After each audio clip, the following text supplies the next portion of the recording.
And now to the other big story that we're following here at home. Police arrested an 18-year-old Everett man today they believe was planning to shoot people at his high school. Officers arrested him on attempted murder charges at Aces High School after they were contacted yesterday morning by his grandmother, who showed police a journal detailing his plans. We have team coverage on this tonight. Steve Kiggins has been speaking with concerned parents, students, and the school district. And Hannah Kim has been combing through the court documents today with what exactly was in that journal. Hannah. Yeah, Brian, we are not naming the student because he has officially not been charged yet. But a judge this morning, or this afternoon, I should say, set a very high bail at $5 million. Police say the 18-year-old wrote down credible threats in his journal, but not only that, but took the steps to prepare for it. These are the words of a would-be killer, according to police. The 18-year-old's journal entry reads, "I'm preparing myself for the school shooting. I can't wait. My aim has gotten much more accurate. I can't wait to walk into that class and blow all those expletives away." Grave concern that the defendant presents a substantial danger. Authorities say a danger so substantial, the young man's own grandmother turned him into police after finding a semi-automatic rifle hidden in a guitar case and words promising to use it. The defendant himself in his writings refers to as the same type of rifle that Eric Harris, the Columbine shooter, used in his crimes. Writings like, "I need to get the biggest fatality number I possibly can.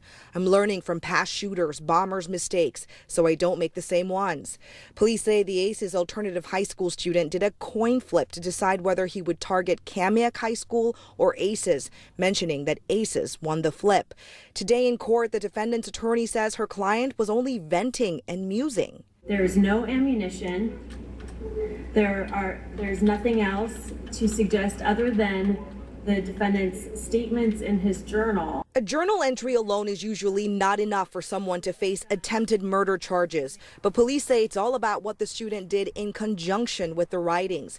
Detectives continue searching the 18-year-old's home today. They have already found 2 inert grenades and more writings that show he was researching ways to make the grenades live by using black powder.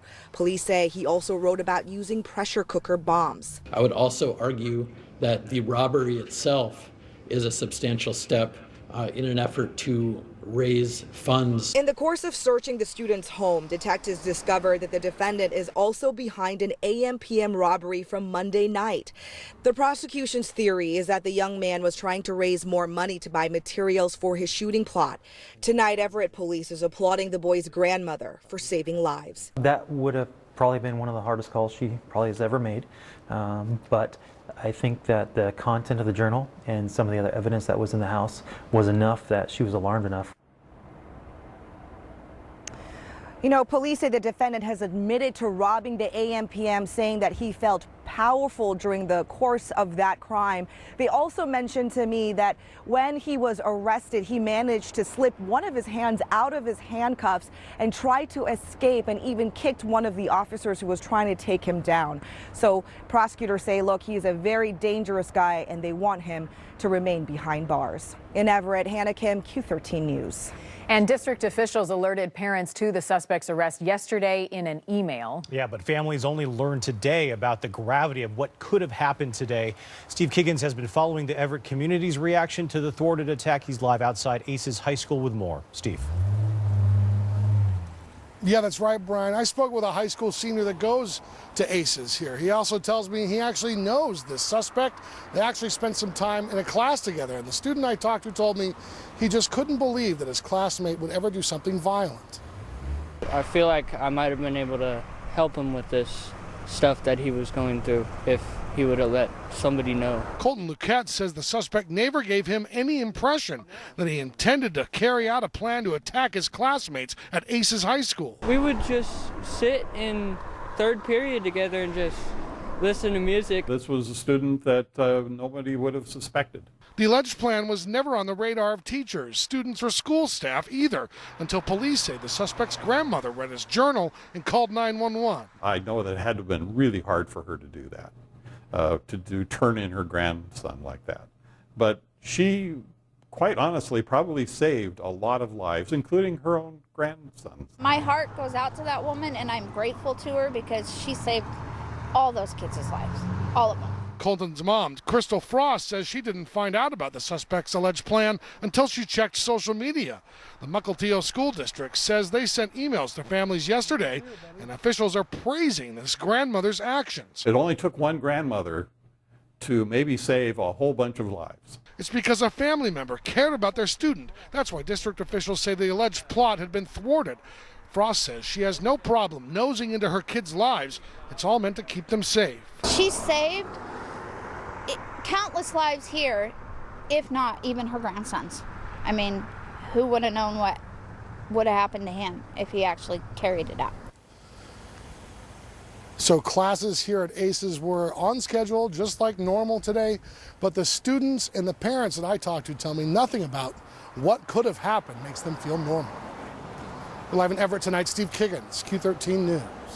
All right, Steve, and the fact that that shooting was averted because that grandmother turned her grandson in does raise the question for a lot of us. How can parents and grandparents or loved ones monitor their kids who are without invading their privacy?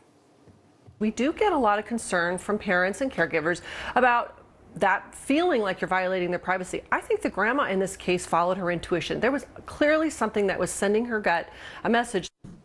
Kim Estes works with parents on child safety and prevention at her company Savvy Parents Safe Kids. And she says parents don't need to be always snooping, but to investigate if you do see something that is off. I really believe that there are probably indicators that parents can look for. You know, are they spending money online? Are they receiving packages that are unusual? Are they, keeping their door closed or adding a lock to it? I've heard so many different stories that there's usually always some indicator, something to raise suspicion. Estes says if you do find cause for concern, don't be worried about telling someone. It is better to be safe than sorry, and an authority will know if they need to get involved and how to best handle the situation. Dr. Gregory Jantz is joining us now. Doctor, thank you for being here. Good to be here. In Everett, we know that this was averted, but it can still shake up both parents and kids. But help us shape this conversation if you're a parent with your teenager. I mean, what do you say? Absolutely. First of all, I'm going to let them talk. And as a counselor, we've been through too many of these things. Yeah. And so I'm always going to find out what do they know. And we're going to let them talk about it. Sometimes it's age appropriate. The younger ones, we need to be careful because if we're very, and we should be concerned, but very anxious, remember, they're a sponge. They're going to absorb that. They need us to understand that this is important, I get that, but we also need to come to a place of understanding that it's the kids' experience, it's their perception, and they need to feel safe in the school. Yeah. They need to feel safe. So it's important the questions that you ask them. So say you have a high school student Yes. who comes home today who's heard about it. What kinds of questions should you be asking them to get answers and figure out what they I'm know? going to start with some real basics of like, tell me what you heard and what are others talking about. Are you concerned? Tell me what it's like at your school. I'm going to ask them questions about, look, just how are you really feeling about this? We need to help them, and for teenagers, it's helping them put their feelings into words. So this whole thing of keeping an open dialogue about it, really important. It's easy for us to go, this is really uncomfortable, I'm really upset about it, and I want to just pass it over. But I want you to get in there with your kids and remain available for discussion. Bring it up. Let's not ignore it. It's really important that they can express it. Yeah. Down in Florida, obviously a much more tragic situation, but do you do the same things that you just mentioned, like if it were here in Everett? I mean, do you still talk to your kids about it, or do you have a different approach for something more serious like that? Well, I'm going to be sure that they have a place to talk about this. I'm going to make sure that we've brought kids together in groups where the danger is we brush it over too quickly. Yeah, it was really terrible. We let it pass, but it's created a sense of some post-traumatic stress in the kids' lives. And for some, just what happened today is a major trigger point that can bring up a lot of issues because we've been through this before. Yeah. And so we've got to talk about it. I'd love to get your thoughts on what Kim said a moment ago about that boundary of monitoring your kids and not spying on them. Where do you stand on this? So I feel like, and some of that's age appropriate, but I feel like we've got to be engaged in their social media world. There's an invisible world going on out there for parents, and unless we have an awareness of what's going on, this is why we have a digital dinner time where we talk about things that kids are at our home. What are they doing? What's the most popular apps? What are kids talking about? So make it a safe topic. Too often we're using the devices just to babysit our kids, and we don't know what they're doing. So let's talk about it. For those directly affected in Florida, especially the parents, because as a parent, my first reaction is, I can't believe this is happening. I may want to pull my kids out of school. The question is, though, like, how do you remain rational? Like, what types of conversations should you have as a parent, maybe from other parents as well? I mean, is that so? Let's as a parent, let's bring others together and let's talk about this. Let's talk about things even related to what's our safety plan. What are you noticing in your kids? Kids who are older will tend to isolate. Maybe they'll suddenly become argumentative. You'll start to see behavioral issues because they're anxious. So we need to understand their anxiety is going way up. Younger kids may want to just not go to school. You're going to see sleep disturbances. They're going to process this in some way. A lot of things to keep in mind. Most important, engage your kids. Make sure you're giving them an opportunity to share. As always, Dr. Jantz, thank you for being here. Good to be with you. And we are going to continue to follow this shooting in Florida and also the situation. If you do find cause for concern, don't be worried about telling someone. It is better to be safe than sorry, and authority will know if they need to get involved and also how best to handle it. Psychologist Dr. Gregory Jantz rejoining us for this hour. Thank you again for joining us. The thing we're talking about here in Everett is that luckily this crisis was averted, but it can still shake up both parents and kids. Help us shape this conversation. What's the conversation like for today? Well, as a mental health counselor, I got to tell you, this can trigger a lot of feelings for kids, and kids are going to show their feelings in different ways than an adult. It's important. Let's have a discussion. Let's find some time to be with our kids, just physically be with your kids and talk about what do they know. It's a great place to start. We need to let them know that we take the topic of school violence very seriously, but we also want to engage them in a conversation. Kids a lot of times will say, oh yeah, I'm worried about so-and-so at the school, or this kid's a little different. Let them talk about their concerns. Are we seeing more cases of mental illness with our teens, given the pressures they face these days? With what you do, is this something that you're worried about? Yes, we're seeing more mental health issues. We're seeing addiction drop to younger ages. We're seeing more bully behavior, cyber behavior, online inappropriate behavior. We're seeing this actually starting at younger and younger ages. So we're seeing kids, 9 to 16-year-olds, who really with some significant issues early on, and depression and anxiety are topping the list. How can you tell the difference between a typical teenager who isn't going to answer you, how was your day, fine, and a teen who's having some serious problems? Our teenagers use one word. You say, how are you? Fine. But we need to also understand if we see behaviors like isolation, they no longer want to be with their friends, they are dropping in their grades, and the school behaviors, that's a concern. We're going to watch for a pattern of behaviors with our kids. Hey, every kid has a bad day.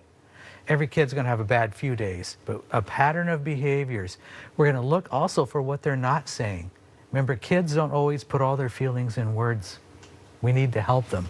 Do you agree with what Kim Estes said just moments ago about, privacy concerns? I mean, what's the boundary here? Okay, so I'm always going to talk about what's going on online. What are the kids doing? So I have a 15-year-old and I have an 18-year-old, one in college, one at home. And so we still talk about what's going on online. I talk about, have you ever had anything inappropriate online sent to you, or things that were said that worry you? So make it a topic of discussion. We don't want to over-process it, but always keep it a topic of discussion. Know what your kids are doing online. I appreciate the insight as always, Dr. Jantz. Thank you.